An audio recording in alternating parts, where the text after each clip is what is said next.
55 55 और 95 हर उम्र के लिए यकसा मुफीद, मफाद आम्मा का आलम बरदार। जरूर सब्सक्राइब करें, लाइक करें, शेयर करें और बेल आइकन प्रेस करना न भूलें। Rabbani the scholar YouTube channel. अभी थी नात ख़्वां नंबर 19। अब आप लोगों के सामने नात पेश कर रहे हैं नात ख़्वां नंबर 20 और इसके बाद तैयार रहें। अस्सलामु अलैकुम व रहमतुल्लाहि व बरकातुहू। उसके बाद तैयार रहे नात ख़्वां नंबर 14 सदर जलसा, मुंसिफान महफिल, हाज़रीन मजलिस, मैं आप लोगों के सामने एक नात पेश करना चाहती हूँ। गौर समाअत फरमाएं। मेरी जानिब भी हो एक निगाहे करम, ऐ शफ़ीउल वरा ख़ातमुल अंबिया। आप नूरे अज़ल, आप शम्मे हरम, आप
हर उम्र के लिए यकसा मुफीद, मफाद आम्मा का आलम बरदार। जरूर सब्सक्राइब करें, लाइक करें, शेयर करें और बेल आइकन प्रेस करना न भूलें।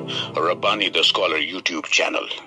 Rabbani the scholar YouTube channel इल्मी, अदबी, दीनी, मिल्ली, समाजी, सकाफती, तहजीबी, फलाही, तिब्बी, फन्नी, माशी, तिजारती, माशरती, इंतजामी, इनकलाबी, तहरीकी, तहकीकी, तकनीकी, तफ्तीशी, तामीरी, तालीमी व मालूमाती YouTube channel.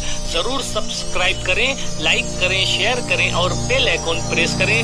Rabbani the scholar YouTube channel.